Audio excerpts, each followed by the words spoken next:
Hi students, and welcome to today's live IELTS class. My name is Adrian and I'm streaming to you from beautiful Victoria here in Western Canada. I hope that all of you are having a great week so far. Students, this is a subscribers chat class, so to join the chat, simply just subscribe to the YouTube channel. It's free. And then you can converse with your peers. In this class, everybody, we are looking at IELTS listening. Specifically, the listening topics will be about international trade and the famous Renaissance artist Michelangelo. Welcome, students. Hi, Anna. Hi, Elizabeth. Nice to see your members. Adedeji, Akira, Olive, nice to see some subscribers in the class as well. Lovely to have you with me. Everybody, this lesson, these materials, this listening exam is brought to you by aehelp.com for academic IELTS. Visit us there. For the general IELTS, check us out at gieltshelp.com. For those of you who are new to the IELTS exam, right off the bat, the listening section is the same for both the general and the academic versions of the test. It has 4 parts. Each part takes about 10 minutes to complete, roughly. And again, we have lots of listening exams on our websites that we will use today. This is our academic IELTS website here at aehelp.com. We will use this for our listening audio. And for the questions, to join the premium version of this website, click the big red button that's just right above my head there. It's a one-time payment, lifetime access. It doesn't cost much money, and you get tons and tons of materials. We're an IDP affiliate. We're a British Council partner. We're an IELTS test registration center, and we help thousands of students succeed on their IELTS exam every week. We are world leaders when it comes to IELTS exam preparation. You can read their stories on the website. For the general IELTS, gieltshelp.com, green background. Again, click this big red button that's just right above my head there. It's a one-time payment. You get lifetime access, and you can use the code Imagine9 for an extra 10% discount when you check out. The price is different in different countries, so check it out in your country. In some countries it's cheaper. We try to make the course available for as many people as possible. We'll come back to the website shortly to start our listening audio. We are working on our 5th IELTS exam, and we're going to be starting with section 3.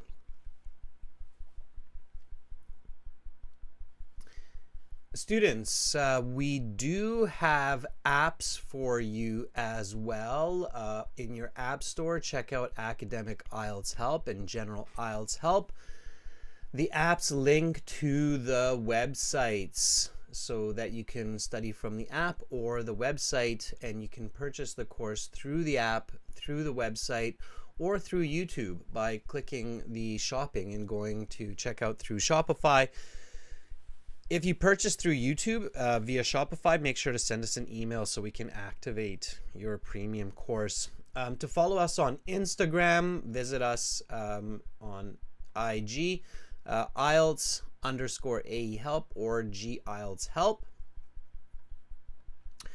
And if you have questions, just send an email. My email is adrian@aehelp.com or admin@aehelp.com. We usually get back to you within 24 hours or less. Students, there's writing and speaking help on the websites, lots more. We've got our schedule for the next 8 or 9 days or so.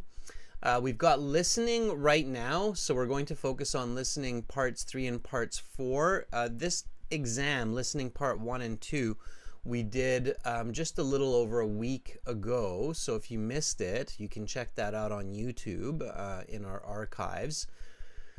And then after this listening class in about 2 hours, we're going to have a speaking part 2 and speaking part 3 session that everybody can join. And that will be on the website. So the live chat function here on the website, or sorry, the live class function, I should say. Live class function there on the website. That's coming up in 2 hours, and that will be for speaking, and you can practice your speaking with me.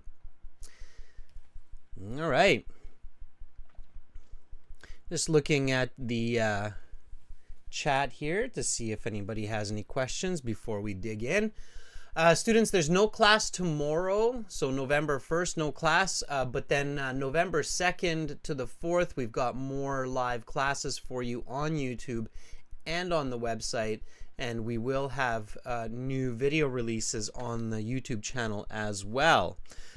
Gift Giver, we have a new video coming out to help you with writing, so check back on the channel. That will focus on task 1.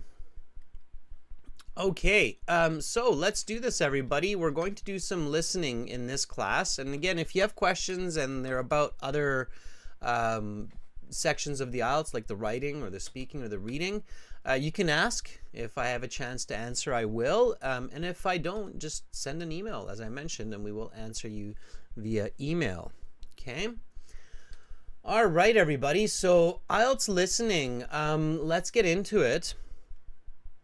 We're going to, again, use this listening exam 5 from the website. This is going to be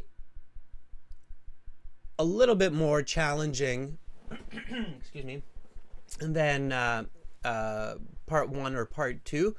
But that's okay. The first tip is, while you listen, just visualize, imagine what's going on, and use your own information. So this listening part 3 is discussing the trade between nations. So trading between countries, right? Now, when you see this kind of topic, you should immediately try to think about all of the words and knowledge that you have in English related to the topic. So this is kind of tip 1. As soon as you identify the topic, in this case, international trade, think about all of the English words and all of the knowledge you have on the topic. Okay, so here, when you think about international trade, what kind of information comes to mind? So what do you know about international trade? So for example, I know that human societies have been trading with each other across borders for thousands of years.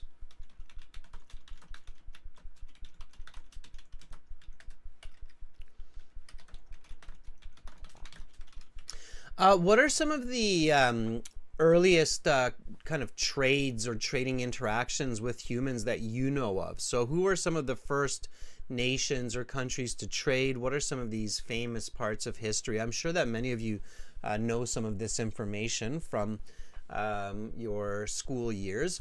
So I definitely know that humans have been trading goods with each other for thousands of years, which means for millennia. Okay, millennia means thousands of years. Millennia with 2 N's. Alexander, very good. So Alexander says, for example, the Silk Road. And what is the Silk Road, Alexander? It's a very famous trade route, right? Most of us have heard about it. It still exists. Okay.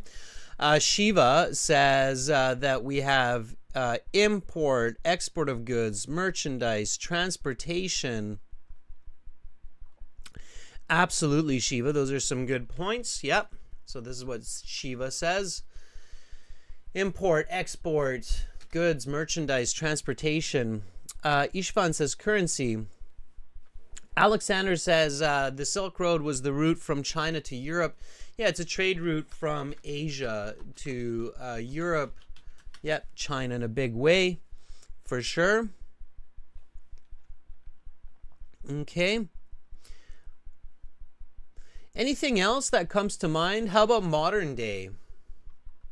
Okay, what comes to mind with modern day trading?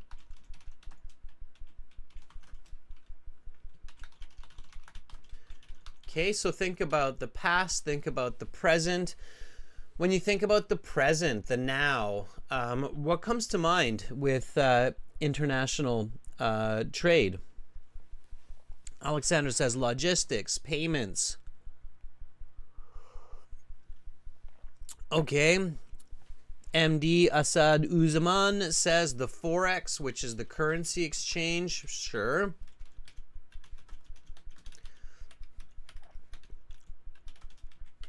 For me, of course, as many of you know, I live in Canada. So for me, NAFTA. Everybody knows what NAFTA is? Okay. Anybody know what NAFTA is? NAFTA, hopefully a lot of you know what NAFTA is. NAFTA is the North American Free Trade Agreement. Okay. Yeah, Alexander says it's a trade alliance. It's a North American Free Trade Agreement. And this is very important history, everybody. So as many of you know, NAFTA kind of triggered or encouraged the EU.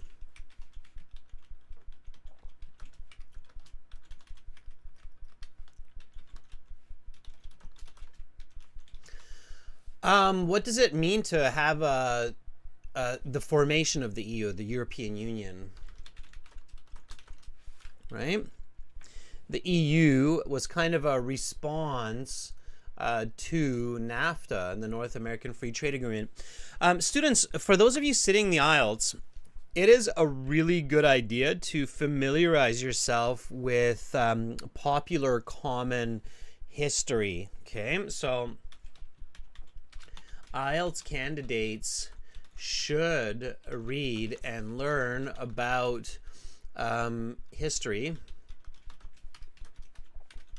especially the significant moments of past and present world history. Okay, it's very important. All right. So NAFTA encouraged. What does it mean to have a North American Free Trade Agreement, everybody? All right. And you're thinking, wow, what does this have to do with IELTS listening? Well, IELTS listening targets popular topics that you could easily learn about in school and that have had a major impact on humanity, right? And in the last 50 years, NAFTA certainly has had a big impact on human history. So Alexander says that when you have a free trade agreement, like in NAFTA, free trade agreement, the FTA part, right? It means that there are no trade taxes. Yeah, so countries can trade with each other without tax. Otherwise, you have import and export taxes.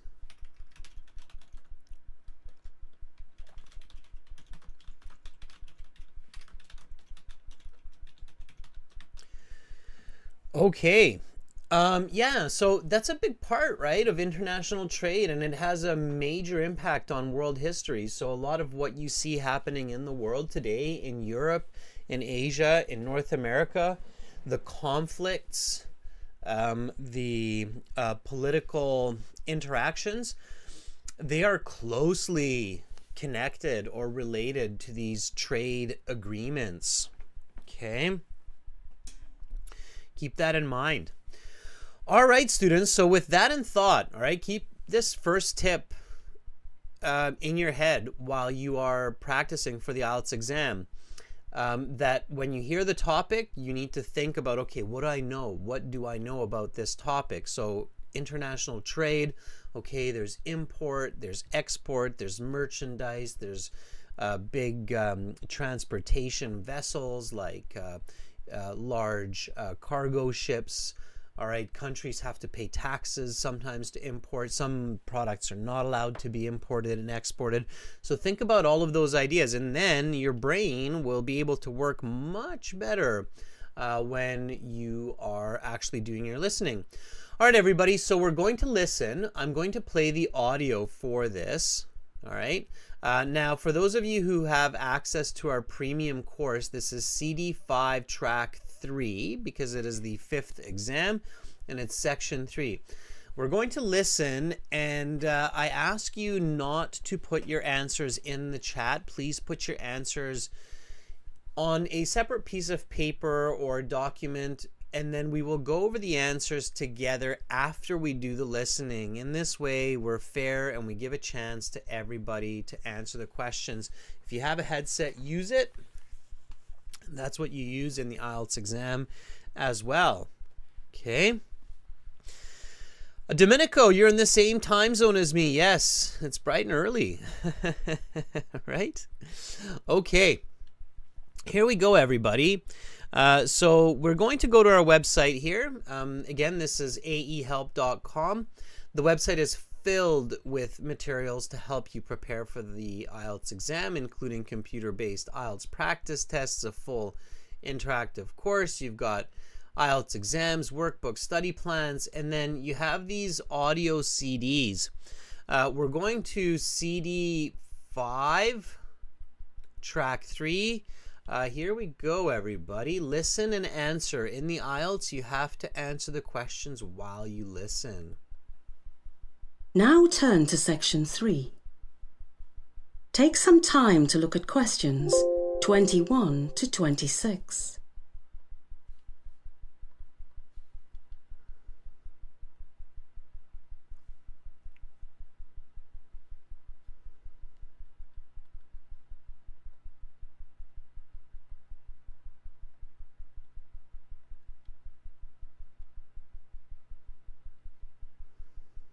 Listening, section 3.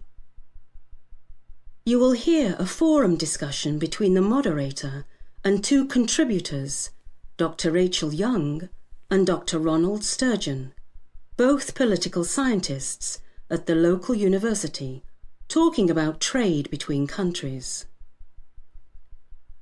Now listen carefully and answer questions 21 to 26. First of all, I'd like to thank Dr. Young and Dr. Sturgeon for taking the time to spend this afternoon with us. Thank you for having us here today. Dr. Young, could you give us a little background on the topic of free trade and protectionism, a little history? Well, countries and nation-states have been participating in free trade schemes for millennia. The ancient Egyptians, for example, participated in trade with the Arabians across the Red Sea over 3,000 years ago. The Roman Empire imported many goods from outside their lands, especially luxury goods such as silk, which were only available in China. Free trade, however, though, has much younger roots. Could you define free trade and protectionism for us, Dr. Sturgeon? Free trade is trade between countries without taxes, tariffs, or other regulations attached. Without a free trade agreement, nations charge taxes or tariffs on goods that are imported to their country. This is to protect the manufacturers within their country. If country A, for example, produces a product for a 20% higher cost than country B, country A is likely to impose a tariff on the importation of country B's cheaper product into country A. This is to level the playing field for domestic manufacturers. Free trade advocates want to take down this barrier. In my opinion, advocates of free trade do not care about domestic manufacturers and workers in their own country. I believe their only intention is to maximize profit for big international businesses. I know Dr. Sturgeon is impassioned about protectionism, but what he fails to mention is that while free trade may lead to some lost jobs in certain sectors, it leads to many other jobs in other sectors. This may be cold comfort to those in, say, manufacturing or textiles, but we must not be blind to the needs of the many and be distracted by the needs of the few. Nobody says free trade between countries is perfect, but it is certainly better than a protectionist framework which costs the country jobs and prosperity. Another point I would like to make is that free trade increases competition and thus lowers the price of many goods. This saves consumers money. Purchasing a car, for example, is much cheaper under free trade agreements. While such agreements may appear undesirable for a British company such as Land Rover, since they are given price disadvantage within the United Kingdom, this is not the whole story. While it is true that the company is at a minor disadvantage within their home country, free trade agreements puts them in an equally advantageous position in other countries in which the UK has a free trade agreement. You now have some time to look at questions 27 to 30.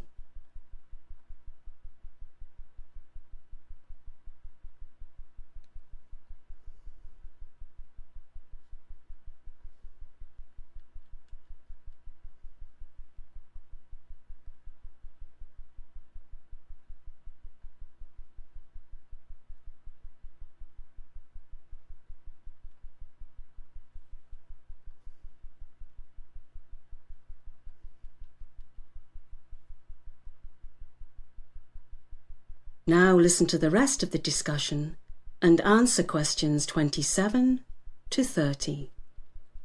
This is a very interesting discussion.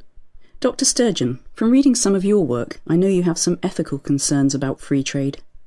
Yes, I have a number of ethical concerns. First and foremost, free trade agreements incentivize highly unethical sweatshops.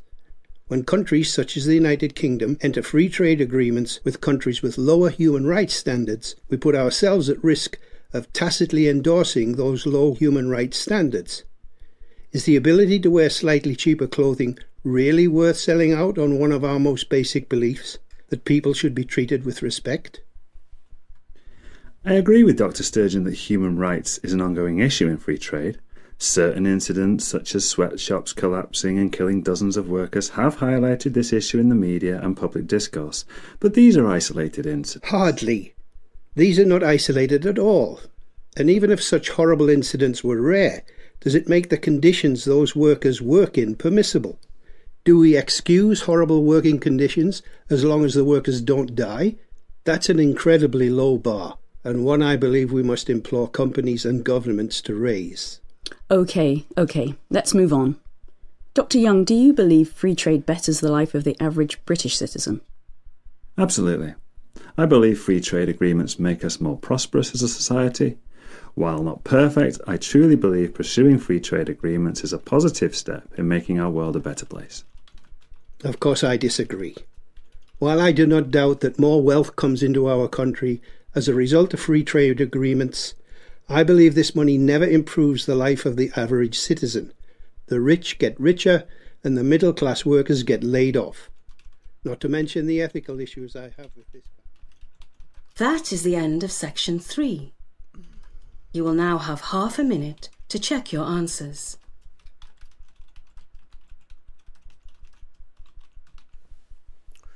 All right, students, so check your answers in that half minute.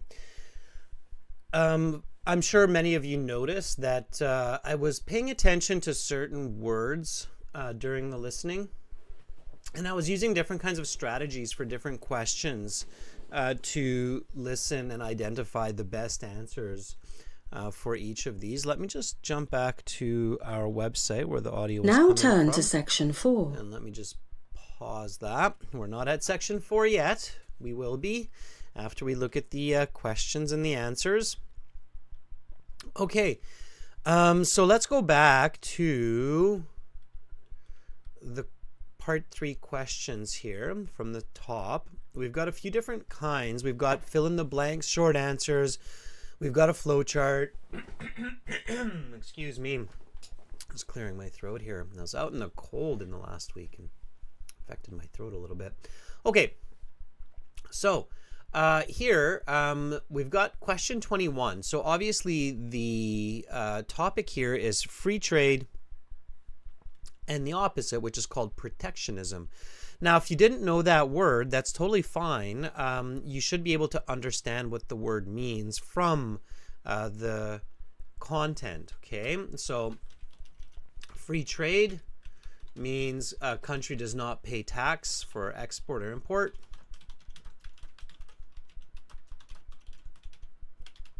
Okay, versus protectionism means countries have to pay tax. Why does the country have to pay a tax? What's the purpose there? You should always have your own answer here from understanding the listening. To get those really high band scores, like band score 8 or 9, you really do have to understand kind of the main ideas of the listening audio. So here you have free trade, and then you have protectionism. So you've got 2 columns here, right? And basically these 2 professors are talking about these 2 systems of trade. And this isn't advanced university. This isn't like 3rd year economics or anything. This is basically high school economics or high school political science or sociology. So you can think about it this way, that you've got free trade, okay, and then you've got protectionism. All right, so one professor figures free trade is better, the other one says protectionism is better. Alexander says protectionism protects the local manufacturers. That's right, Alexander. Very good. Good listening. Excellent. Yeah, so Alexander says protectionism, basically it's called protectionism to protect local producers. Okay, so locals. Yeah. All right. How about free trade? What's the advantage of free trade? Why have free trade? The important point here to everybody is when you know what the listening is about, then you can actually answer a lot of the questions even if you miss the audio. Okay? Hadi says, yeah, this is about free trade versus protectionism.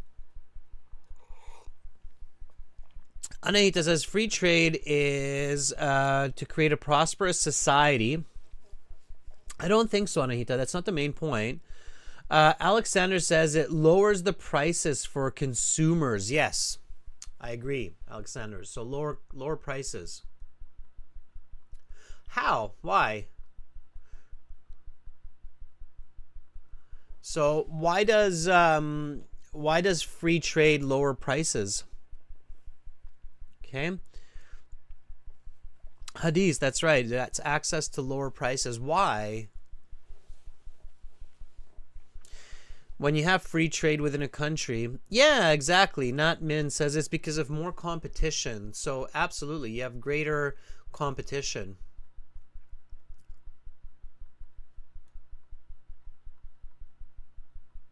Okay, so when more people compete, they decrease the prices, and often we sacrifice quality as well, but let's not get into that. So those are kind of the main ideas. You should have understood this from the text, okay? So let's go over the answers now together. Okay, so you don't have to understand every little detail that they talk about. So you don't need to understand, for example, what sweatshops means exactly. But you should understand that, okay, here we've got one person talking about free trade or advocating for free trade, another person about protectionism, the benefits and the negatives of each of these, right? So it's kind of like a debate. Okay. All right, so how long ago was the first record of trade between nations? Okay. Thank you, Bubik. Bubik says the pencil is too thick. Make it thinner. All right, Bubik. Yeah, it was 3,000 years ago. Okay. And you don't need the word years because you have it here in the answers. Okay. So 3,000 years is okay. right? Alexander, in the actual IELTS, you would just put 3K or 3,000. Here, I would just put 3000. Hadith, 3 centuries ago is wrong. It would be 3 millennia ago. But it's no more than one word. When you see one word, it could be one word or one number. Okay? In this case, it's just one number. It's 3,000. Right? So that is the correct answer. Now, in the next part, we have a flow chart, everybody. When you see a flow chart, you should identify words or pieces that are going to be said in the audio. Okay, and I'll show you how you can do that. So,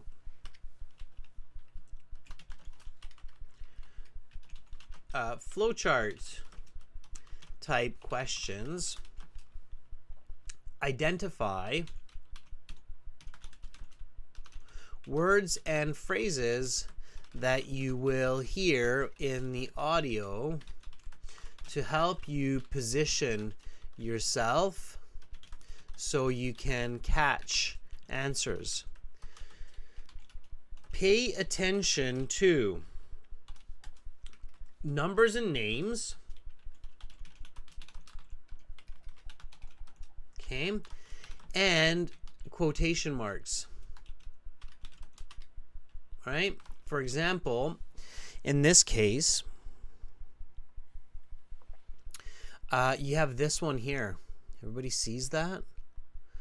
The level, the playing field. Let me do that a little bit differently. Let's do it with this. Yeah, right there. Boom, pink. Okay, so see that when it's the little, I'm doing air quotes, but when you see those quotation marks, it means one of the speakers will say exactly this: level the playing field. Otherwise, they often paraphrase. So the content in the questions, especially in part 3, is not said the same in the audio. They use different words, synonyms. But when you see the quotation mark, it means you're going to hear exactly that. So here, in this case, it's level the playing field. Okay. All right. So pay careful attention to that. Now, before that, you see this country A, okay, and then you see country B, and you also see this number, 20% higher. So country A, country B, those are the names given to these hypothetical countries. And then 20% higher. Really pay attention. Notice how the very first part of the flowchart does not have a question. Usually that's how it is. So usually there will be no question in the first piece, and the reason for that is they want you to position yourself. Okay, so you're paying attention to this and this here. Okay, all right, let's answer these questions. So country A produces a product for 20% higher cost than country B. A company in country A imports the product. If the country does not have a free trade agreement, the company must pay a what? Understanding the content of this, everybody should get this. Elizabeth, unfortunately, taxes will be wrong. Okay. Must pay a tariff or a tax. Yes, tax or tariff. They're the same, so one or the other. So tax is correct and tariff is correct. Taxes is wrong because you have the article here, which means this has to be singular. Okay.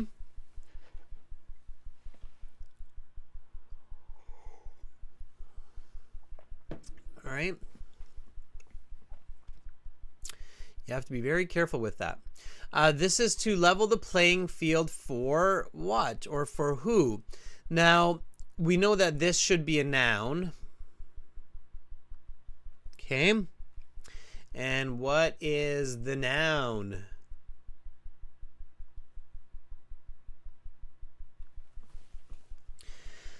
That's right, Sagrada. It's domestic manufacturers.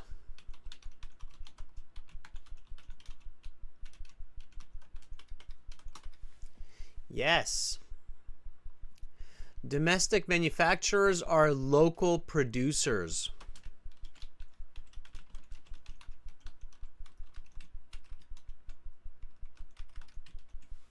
Okay.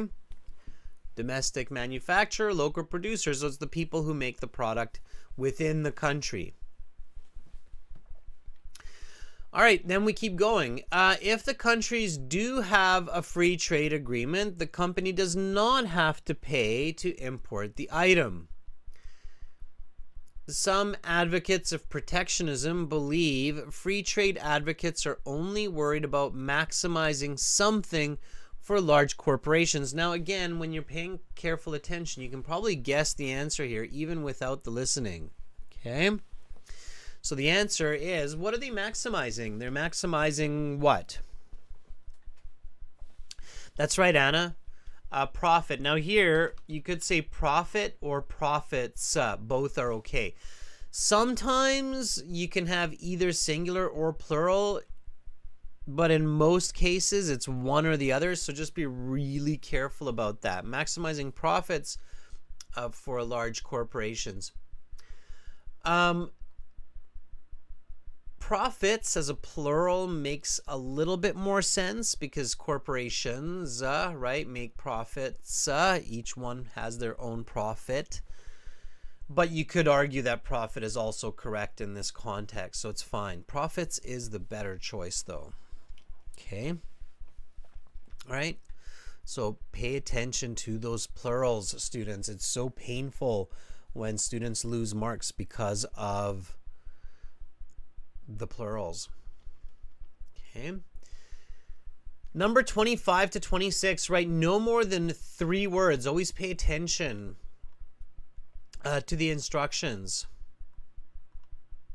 and or a number for each answer. Now here, again, you have to really pay attention.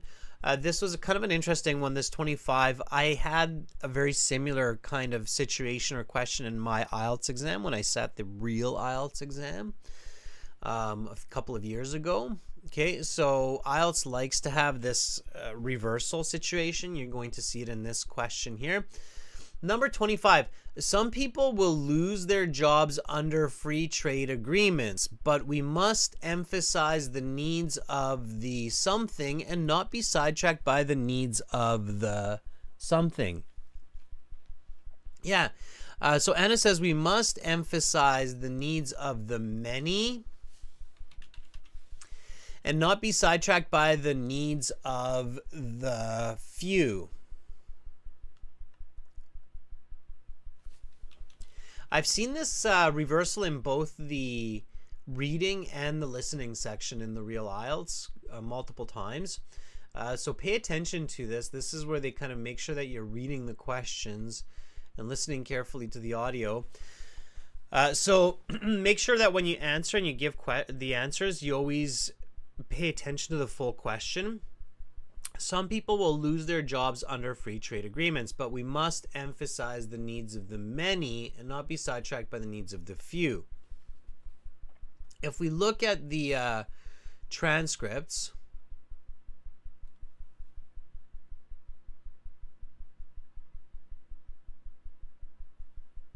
I'll find it here for you.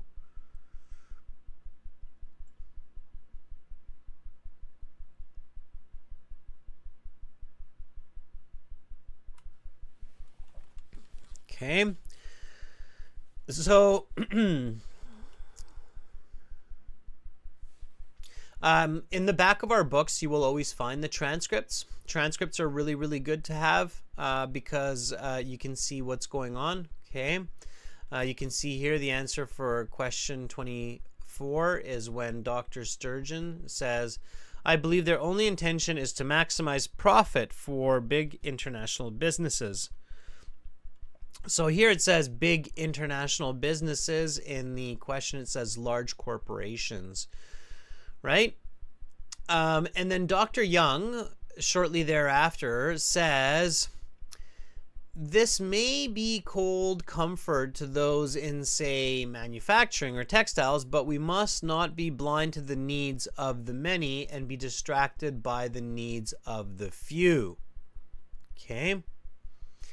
So you have that nice paraphrase here for question 25. Right? And in this case, it does actually say many and then few. It's just paraphrased a lot.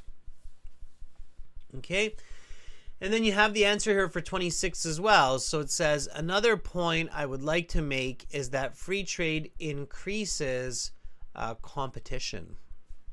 Okay? So check the transcripts when you're doing your listening. Okay?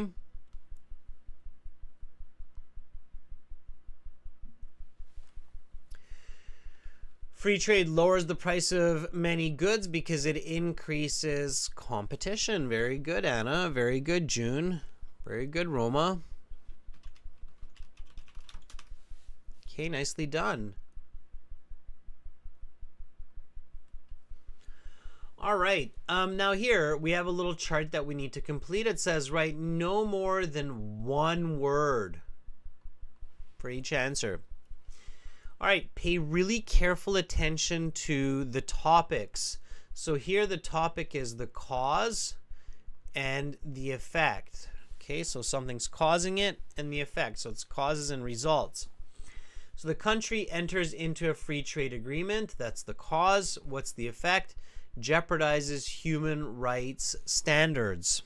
Right? So what is a human rights standard? Everybody, what is a human rights standard?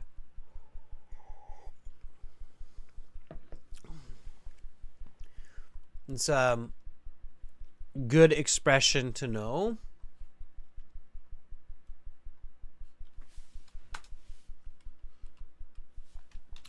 Human rights or human rights standard.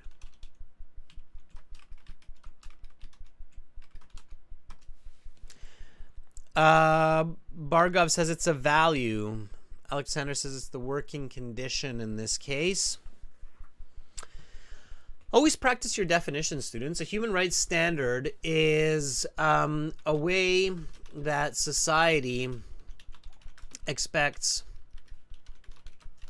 people to be treated in general.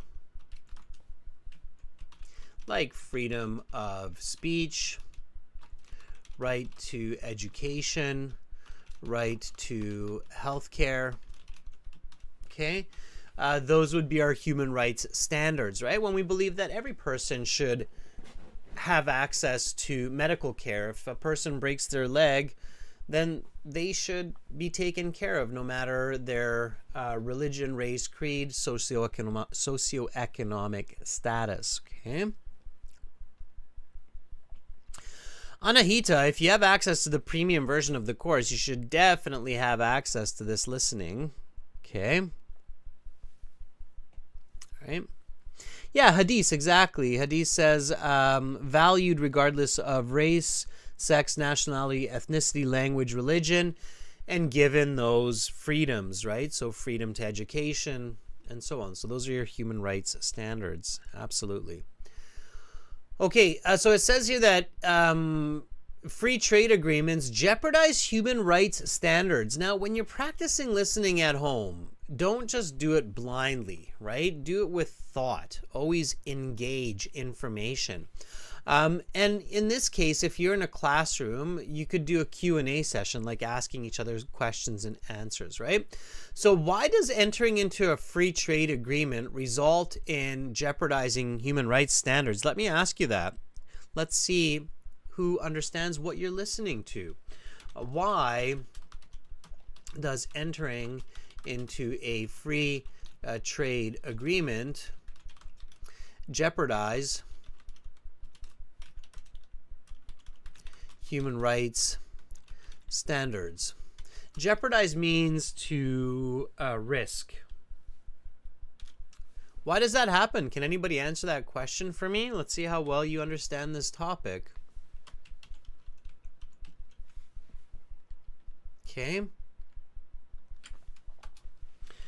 What's the answer to that?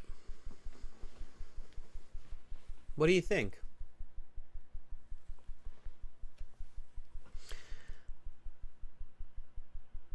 So Alexander says because it results in sweatshops, child labor, and low salaries.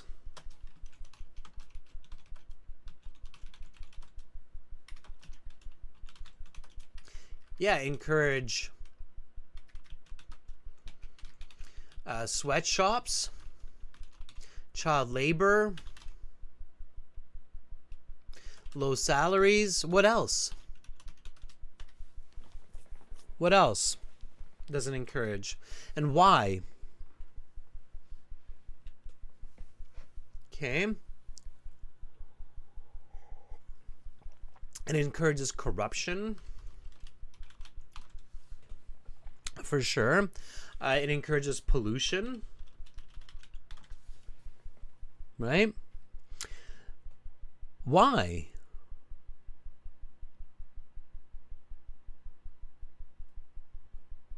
Yeah, exactly, Alexander.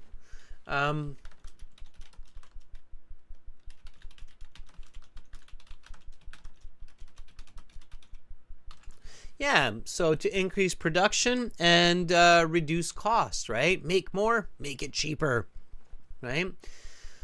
So that's why. Good. Okay, again, the important point here, everybody, is engage. Engage the information, okay? If you don't know what's going on in a listening section, you should not just jump to another listening section. That is a really bad habit for many, many, many IELTS test takers, okay? Everybody, this is a really important tip, okay?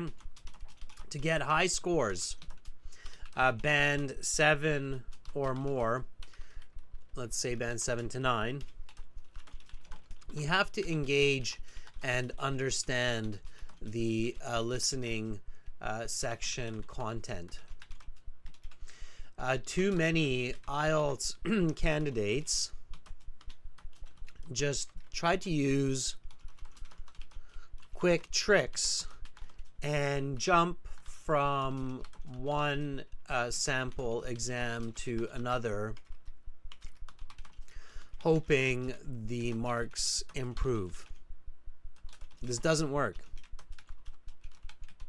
Okay, you need to understand the information, and the way to do that is, of course, learning more English, so more vocabulary, more grammar, but it's also to think about the information. So let your brain engage the information, think about it, let it digest the information. Okay, it's very, very important, right? Okay, here we go. Sweatshops collapse. The conditions are highlighted in the what? Highlighted means that they're shown. I think a couple of you have answered this question here. Who answered it? Let me check the chat here. Excuse me. Hadis and Walpov and Anna and Mariam, Alexander, Segareta. Everybody says media, not social media, just media. Okay. They didn't say social media, so be careful. Yeah, so on the news, right? Sweatshop collapses in Indonesia. A lot of people are injured or deceased. And they show it on the news, right? So it's the media, all right? Can anybody give me an example of a sweatshop that was highlighted in the media recently? Let's see who kind of follow. I don't watch the news, everybody. I'm going to tell you this very honestly. I do not watch the news for multiple reasons. One of the reasons is I just don't have that much time. But even in my bubble, I still hear about some of the kind of mainstream media or situations that are happening in the world. So it's just a matter of keeping your ears a little bit open and paying attention to what people are talking about. Anna says, me too. So I'm not telling you go and watch the news every day, although when you're preparing for the IELTS, it might not be a bad idea. That's right, Alexander. Yeah, that was the big one. I heard about that one too. So Alexander says the Apple factories or sweatshops in China. Yeah. That's what I was thinking of. Yeah, everybody hear about that one. I don't watch the news, but I heard about that one. I heard they're pretty bad. I heard they have nets to catch people who are jumping out of windows. That's crazy. So, yeah, Apple factories in China. Which is kind of surprising when you think about how expensive Apple computers are. So Apple computers and Apple products are super expensive, and it's a bit of a shock to discover that Apple has these sweatshops. I think they said that they changed them now, but they have these buildings with no windows, right? So Alexander, you obviously heard about it as well. Okay, and who does Apple have to compete with? PCs, I guess. So strange world we live in. Okay, but yes. Okay, so even though I don't watch the news, just paying attention to the mainstream, to what's out there, you kind of hear about those Apple factories. Okay, here we go. The next one, cause, the realization that such incidences are not isolated. Implore companies and so it's not just 1 in a million. It's not like, oh, we have one bad factory in China. We have lots of these factories, right? Companies and governments, Walpov. That's right, and it is a plural because companies is plural, so governments has to be plural. Very good, Walpov. Yes, Tsegareta, government would be wrong here. Mariam, governments is wrong. Right. Okay, the S has to be here in this case. It has to be plural.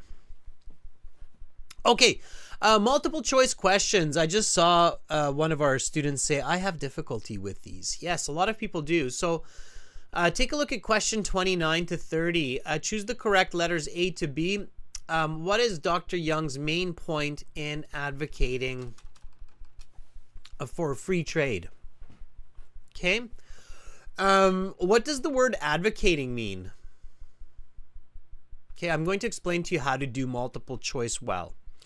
So, first of all, let's just define this word. What does the word advocating mean?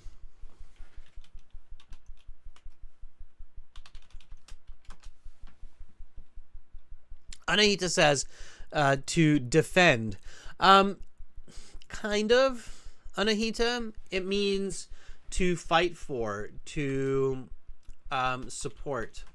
More, instead of defend, it's more to support. To support, to give credibility. Okay, so when I advocate for it, I'm kind of defending it. Anahita, you're right, but it's more than just defending it. It's like saying we need to do this because it is the right way.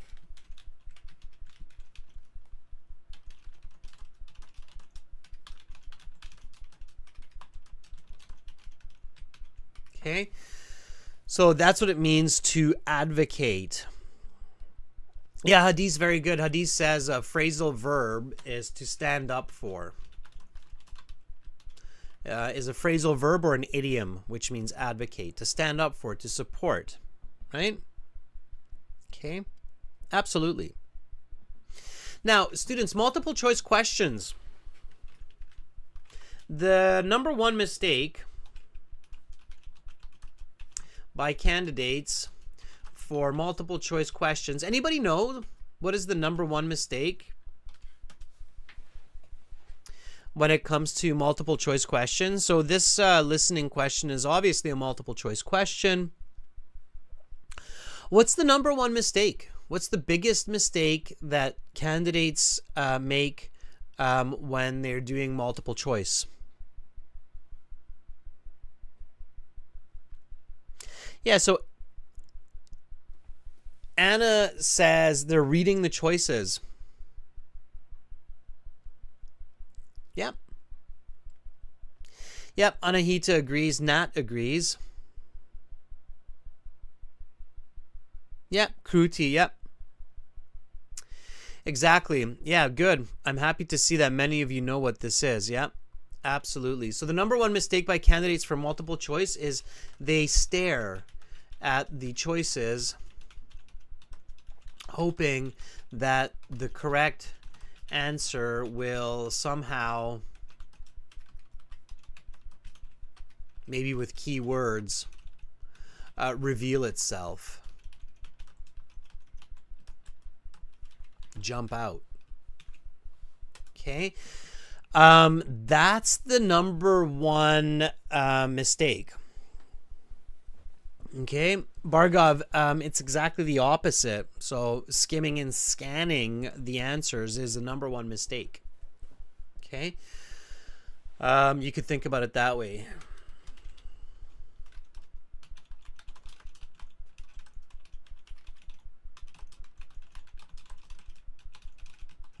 So scanning the answers before listening to the answer. Okay. That's the number one mistake. And I'll tell you why. It's really like some of you are like, well, but. No, it's actually really simple here. Take a look. So we've got this multiple choice question, and it says, what is Dr. Young's main point in advocating for free trade? Now, if I'm not listening to Dr. Young's main point, if I'm not paying attention to the audio, but I'm paying attention to these three choices, I've got a lot of content here. First of all, like these are full sentences, right? Free trade agreements are the single biggest economic driver for making. Watch how long it takes me to just read these quickly. Okay. Free trade agreements are the single biggest economic driver for making the world a better place. Free trade agreements are not perfect, but they are a good step towards increasing global welfare. Free trade agreements are not always positive, but can be an important way to level the playing field for domestic manufacturers. By the time I read these to the point where I kind of understand them, the audio might be gone. Like the answer is already gone. I'm like, well, which one did he say? Right? Like, I just read these, but I couldn't hear what he said because I was busy reading them. So you can't do it that way. Okay. You have to listen for the answer. Okay. So you must listen for the answer.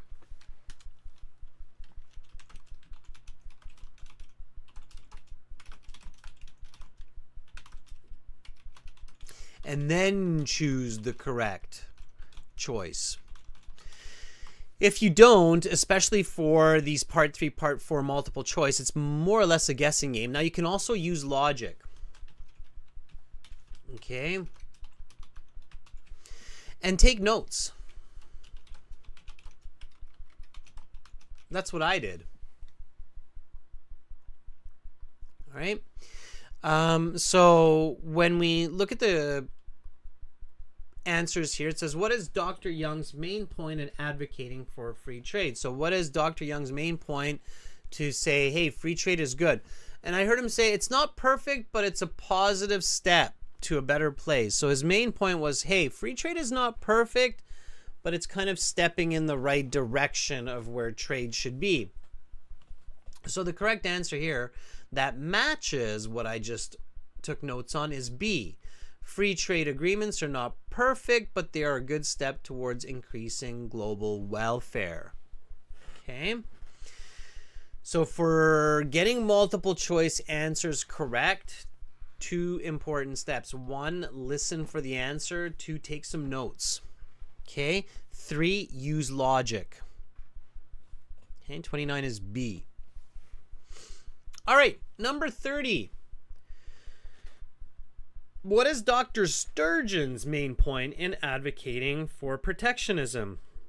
I also took some notes here, and he it's a tricky one because he doesn't really talk about protectionism directly, but he talks about it indirectly by talking about free trade. He says free trade leads to the rich getting richer and the middle class losing their jobs. So I guess protectionism protects the middle class, protects the local economy. Mr. Yes says, I haven't heard the audio for this. Yeah, it's not direct. It's quite indirect, right? So Dr. Sturgeon says overall wealth is increased in society. I don't think he said that. It doesn't really match with free trade leads to the rich are richer, the middle class lose their jobs. Middle class jobs are the foundation of an economy that works for the few and not just for the domestic manufacturers. I'm not sure about that one. Free trade agreements are bad because they concentrate wealth in the hands of an elite few. And that's kind of what he says, right? Free trade leads the rich to getting richer. So the best answer in this one, it's a tricky one, but the best answer is C. Elizabeth, Anna, 333, Hadith, very good. Yeah, that's the closest one. You're always choosing the best answer. Okay. All right, everybody. Having learned a lot of tips here, let's jump into the next part, which is part 4. We're going to hop back to our website, aehelp.com, for the listening exam. And we will listen and answer the questions. Let's rock and roll. Here we go, everybody. Take some time to look at questions 31 to 40. All 10 coming all at once here. So, on the exam, not on the exam. Material from the 3rd week of class, material from the current class. It's about Michelangelo, who fortunately I know is a very, very famous sculptor, painter, worked on the Sistine Chapel. Listening section 4. He's got some other works, architectural You will achievements. hear a university lecture so for building, on the famous a servant artist of the Michelangelo. papacy, so he was part of the Now church listen here. carefully Literary and works answer means he was questions also a writer. 31 to 40. Okay. Good to see you all. As you know, we're having an exam a week from today. Material from today's class will be included on the exam, but material from the final 2 classes of the week will not be included. I hope this will give you an opportunity to revise enough to perform well on the exam. With that administrative business out of the way, I'd like to begin today's lecture on the lesser-known works and endeavors of the famous Italian Renaissance artist Michelangelo. While Michelangelo is best known for his painting of the ceiling of the Sistine Chapel, he was also the creator of a number of other highly respected works. Among these are the Pieta, a statue of Mary holding a deceased Jesus, and the statue David, said to be the representative of the perfect male form. But Michelangelo was not just a painter and a sculptor. One of his crowning achievements is St. Peter's Basilica, a project he was lead architect on for the 17 years preceding his death in 1564. While the basilica wasn't completed until 1626, over 60 years after his death, Michelangelo's influence on the structure was immense, as he had laid out many plans for the structure during his lifetime, many of which were faithfully carried out under the reign of future popes and future architects. Michelangelo's fingerprints are all over modern Rome, and especially what is today Vatican City. Not only through his paintings, frescoes, and sculptures, but also through his architectural achievements. In addition to his influence on St. Peter's Basilica, Michelangelo also redesigned the famous Capitoline Hill area of Rome and designed many chapels within the walls of the Vatican. Michelangelo was also tasked with a number of pet projects over the years. These projects were not one that the man himself wanted to undertake, but was compelled to because of monetary considerations or simply loyalty to the Pope. For example, when Pope Julius II ordered him to construct a 3 times life-size bronze statue of the Pope, Michelangelo had no choice but to accept. The project took up more than 2 years of his life, and 4 years after its completion, the work was unceremoniously melted down to construct cannons. Additionally, the conditions under which he was made to work were often sorely substandard. For years, he lived and worked with 4 other men in a cramped apartment with little to no privacy and no room for his creative juices to flourish. It is interesting to imagine what a genius such as Michelangelo could have accomplished given reign over his own creativity. I personally believe the world is a poor place for him having not been allowed this luxury. However, on the other hand, perhaps Michelangelo's sometimes tortured life imbued his works of art with something more than just artistic genius. Although Michelangelo is a celebrated figure for his works of art and well respected for this architectural acumen, his literary works are virtually unknown to the world. He was a virtuoso of Renaissance art, celebrated in his lifetime and venerated centuries after his death, but his writings never made an impact on the society in which he lived, nor in the years since. Michelangelo was an avid writer of poetry and found that poetry was an invaluable escape from the grind of his everyday work life, especially during the years spent arduously painting the ceiling of the Sistine Chapel. Poetry provided an outlet for his frustrations, fears, beliefs, and desires. Those who want to know the real Michelangelo must go beyond his frescoes and sculptures and dig deep into his personal writings. There, one will find a rather tortured soul, harmed by years of physical, political, professional, and personal strife. That is the end of section 4. You will now have half a minute to check your answer. Okay, again, I'm going to stop the audio here, everybody. And just a reminder, on the website here tomorrow, we're going to do a live class. You can join that live class by clicking this blue button here, the Join Live Class button in your My Student account. For those of you who are new to all of this and where this audio is coming from, it's coming from our website, aehelp.com. And you can join a free or a paid version. Okay, so let's go over these answers to this fourth part and final part of this section, and then we'll talk a little bit about it and check the band scores for you. So you notice that part 4 is continuous, it's fast, it's a university lecture. Usually here it's art history class. I can't remember. But anyway, I think it's an art history class, sociology class. So here we go. Just a couple of quickies at the start here. It says classify the statements below. It's on the exam. It's not on the exam. Material from the third class of the week. Is it on the exam or it's not on the exam? Anna says the answers here are B and A for 31 and 32. Kruti agrees it's B and A. Just watch the numbers there, Kruti. Yeah, so B, not on the exam. A, from this class, it is on the exam. Okay.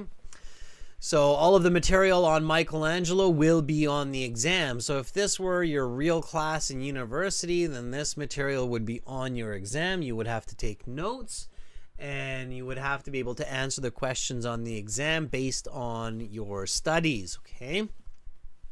All right, so here we go. It's Michelangelo. Now Michelangelo, of course, a very famous Italian or Roman Renaissance artist, okay? Here we go. Other works. While Michelangelo, and when you have this lecture type like this, you should always follow the text. So read with me. While Michelangelo is perhaps most famous for painting the Sistine Chapel, he is also famous for a number of other highly respected works, including the Pieta and the statue named something. They mention 2 statues. You have to be careful. Hadis. Anna, Kruti, very good. Statue named David. I've actually seen this statue. Quite an impressive statue, I must say. A lot of work. a lot of work in that statue. And very impressive, yes. The statue of David. Thought to symbolize male beauty. Very nice. Yeah, if you ever have the chance in Italy and in France to see some of Michelangelo's works, I highly recommend it. Very impressive. Okay. All right. Architectural achievements. Far more than just a painter, Michelangelo was also an architect. He was lead architect on St. Peter's Basilica for something until his death. Anna says the answer there should be 17 years. Yes, it's correct. You need both words. It's 2 words here. 17 years until his death in 1564. Indeed. Miriam, no, they talk about 2 statues. The first one is Mary, the second one is David, and the correct one was David, and the way we know that is because it says to symbolize male beauty. Okay, we know that it's the second statue, not the first statue. Okay. Mr. Yes says, the question says no more than 2 words. It doesn't say a number. That's actually a weird mistake in the IELTS. You can use a number. So you could write the word 17, but you can use the number as well. Okay, so when you see that, when you see 2 words, it's actually, you could use a number and a word as well. Okay. All right. Though the structure was not completed until 60 years after his death, his fingerprints are all over the resulting structure because future something and something faithfully carried out his designs. Okay, the answer here is popes. Now, if you're like, well, what's a pope? It's here too, so you shouldn't have to misspell that. You can see that it's capital P and it's with an S. Tsegareta, make sure you capitalize that P. Pope is a title that is capitalized. It's a unique one. And it's not architectures, it's architects. The human noun is architects. Okay. Architecture is the subject noun. Architects is the person noun. Okay. So make sure you write architects. All right. So popes and architects.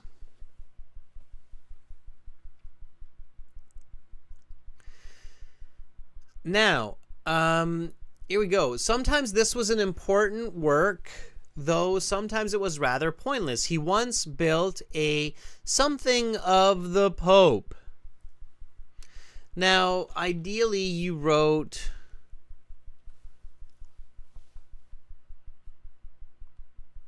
bronze statue, right?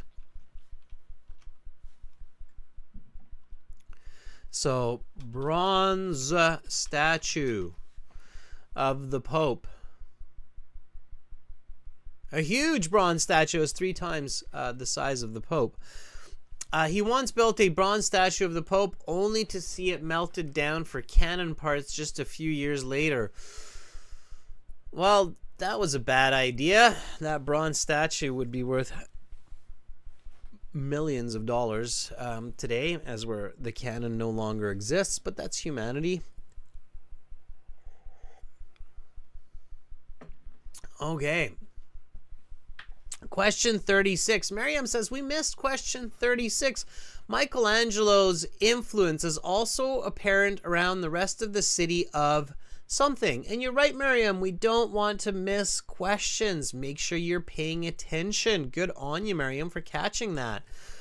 Including at the ancient Capitoline Hill site. What city? What city are we talking about here? It's a very famous city. Miriam says, that's why you shouldn't miss it, because I have the right answer for it. And you do, Miriam. It's Rome. Now, it's the name of a city. It has to be a big R. I have been to Rome. Beautiful city. Incredible city. I highly recommend visiting Rome. Not Vatican. Vatican is within Rome. But it's not just the Vatican. It's also Rome. So the rest of the city of Rome. Okay. All right. Moreover, the something he had to work in were often substandard. Number 38. The conditions. That should have been an easy one.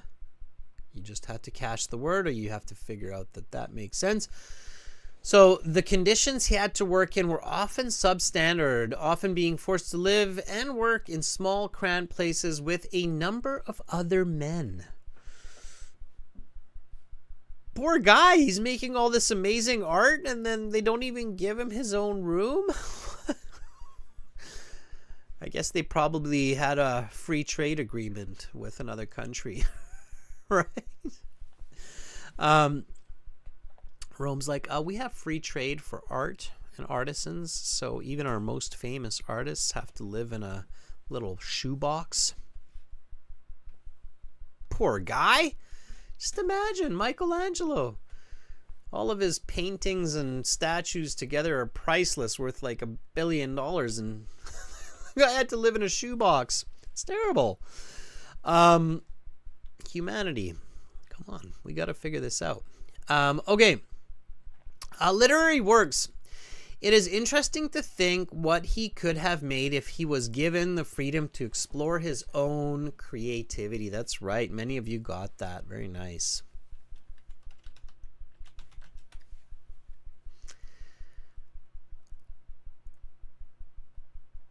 While his life may have been difficult, some people argue that this difficulty made him a better artist. So maybe that's why they did it. They're like, hey, you're a good artist. Let's put you in a shoebox so that you can be a better artist. Kruti says number 40 is poetry. It is. He wrote poems. He's like, well, my life is terrible. I have a beautiful painting, but I live in a shoebox. Poetry was an important way to escape the difficulties of life for Michelangelo. Though his writings never made much of an artistic impact, they do offer a window into his tortured genius. All right, students, add up your scores. How did you do? What did you get out of 40, especially if you were here about 10 days ago for part 1 and part 2? So let me ask you this. How did you do in this?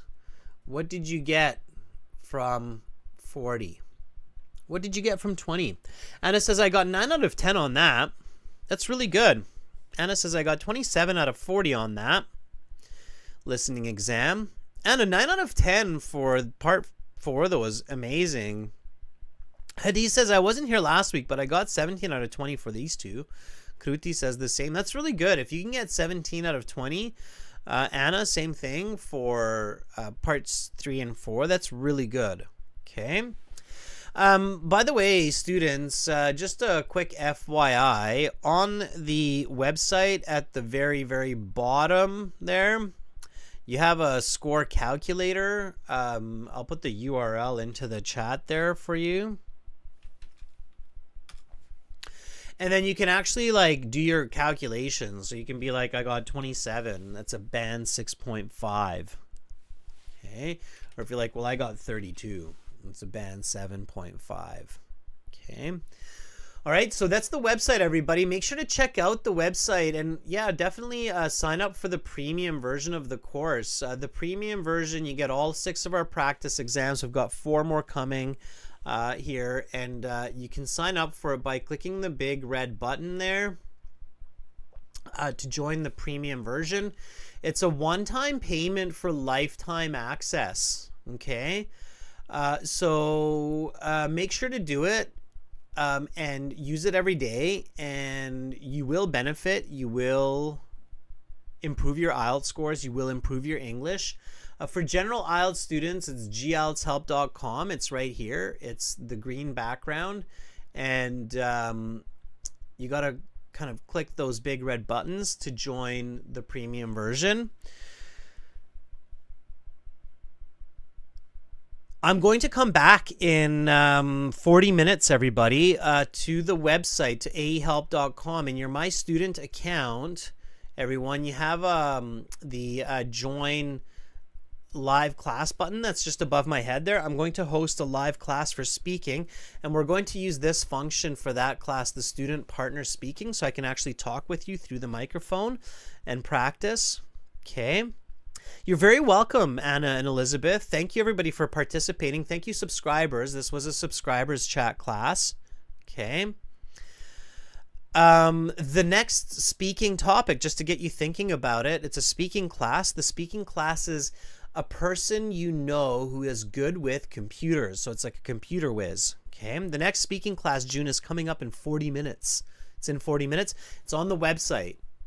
Okay. When you click that button, the join live class, it will activate. It will become like this, like YouTube. Okay. All right, everybody. I will see you in that class. So I will be back in 40 minutes on the website, not on YouTube, but on the website with those live classes. So go to aehelp.com, register a free or a paid account, join that class, talk to me, practice your speaking. For those of you who are like, no, just get the premium version. Why not? It doesn't cost a lot of money. Use the code IMAGINE9. You'll get another 10% kickback. Okay. From the cost of the full course. IELTS students, you can access it also. Just go to IELTShelp.com if you need the full course, get it from there, and then you can access the live class just the same through aehelp.com. Okay, just create a free account there. Okay. Kang says, I got 8.5 in listening, but how can I know my raw score? Kang, you can't know your raw score. IELTS will not tell you your raw score, but you do know that it's somewhere from like the 36 to 38 range, I believe. You can check it on the website. Okay. All right, everybody. Back in 38 minutes now, to be exact. I had a great time with you in this listening section IELTS class, and I look forward to seeing all of you very, very soon. Much love to everybody. Stay focused. Be you. Be happy. And I'll see you soon. Bye for now.